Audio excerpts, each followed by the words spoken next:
পূর্বের পথে তেহরান, পশ্চিমা আধিপত্যের বিরুদ্ধে নতুন জোট। মার্কিন বিমান হামলায় ইরানের পারমাণবিক স্থাপনাগুলো ক্ষতিগ্রস্ত হওয়ার এবং ইসরায়েল ইরান দশকের সবচেয়ে ভয়াবহ সংঘাতের পর একটি দুর্বল অস্ত্রবিরতি কার্যকর হওয়ার কিছুদিন পর তেহরান তাদের কূটনৈতিক মেরুকরণ নতুনভাবে নির্ধারণ করছে। এবার তারা পূর্বমুখী। ইরানের প্রতিরক্ষামন্ত্রী আজিজ নাসিরজাদে সাংহাই সহযোগিতা সংস্থার বা SCO এর সম্মেলনে যোগ দিতে কিংদাওতে পৌঁছান। এটি ছিল 12 দিনের যুদ্ধের পর তার প্রথম বিদেশ সফর, যা পুরো অঞ্চলকে প্রায় বিস্ফোরণের মুখে ঠেলে দিয়েছিল।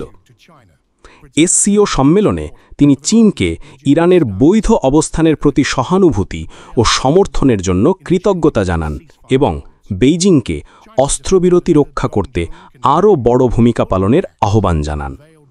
চীনের প্রতিরক্ষামন্ত্রী ডং জুন বুলিং অ্যাক্টসের নিন্দা করেন, যা আসলে যুক্তরাষ্ট্রের নীতির প্রতি ইঙ্গিত। রাশিয়াও ইরানের সার্বভৌমত্বকে সমর্থন জানিয়ে যুক্তরাষ্ট্র ও ইসরায়েলের আগ্রাসনের কঠোর সমালোচনা করে। একই সময়ে ইরানের প্রেসিডেন্ট মাসুদ পিজিশকিয়ান ইউরেশিয়ান ইকোনমিক কাউন্সিলে অনলাইনে ভাষণ দেন। তিনি যুক্তরাষ্ট্র ও ইসরায়েলকে ইরানের শান্তিপূর্ণ পারমাণবিক স্থাপনাগুলোর ওপর সন্ত্রাস হামলা চালানোর জন্য দায়ী করেন।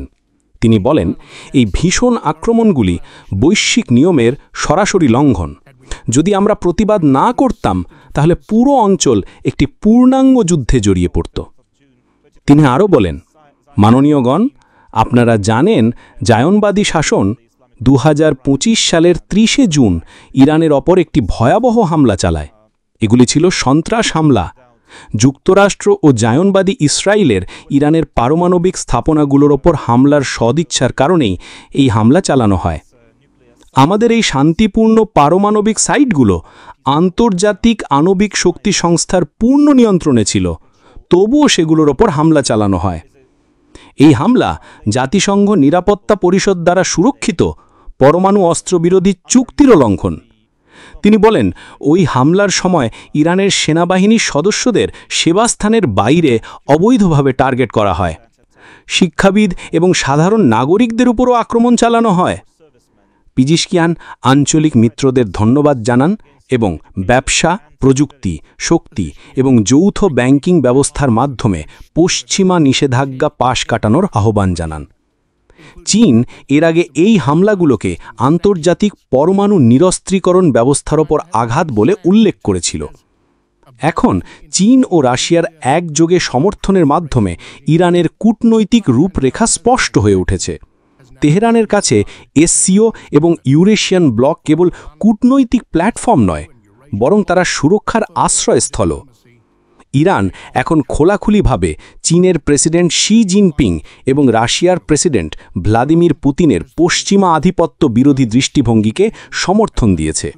যুক্তরাষ্ট্র এবং তাদের মিত্রদের নিষেধাজ্ঞা ও দমন নীতির বিরুদ্ধে চীন, রাশিয়ার সঙ্গে একাত্ম হয়েছে ইরান। ওয়াশিংটনে ট্রাম্প প্রশাসন এখনও দাবি করছে যে ইরানের সঙ্গে আলোচনা সম্ভব।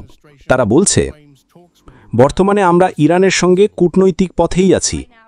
প্রেসিডেন্ট এবং তার টিম, বিশেষ করে বিশেষ দূত উইটকপ, ইরানিদের সঙ্গে এবং আমাদের উপসাগরীয় ও আরব অংশীদারদের সঙ্গে যোগাযোগ রক্ষা করছেন। কিন্তু ইরানের পররাষ্ট্রমন্ত্রী আব্বাস আরাগচি একেবারে স্পষ্ট ভাষায় জানিয়ে দিয়েছেন, না, যুক্তরাষ্ট্রের সঙ্গে আলোচনা পুনরারম্ভের কোনো চুক্তি নেই। আমি এটা স্পষ্টভাবে বলছি, কোনো অ্যাপয়েন্টমেন্ট হয়নি, কোনো প্রতিশ্রুতি দেওয়া হয়নি। এমনকি আমরা আলোচনা পুনরায় শুরুর কথাও বলিনি।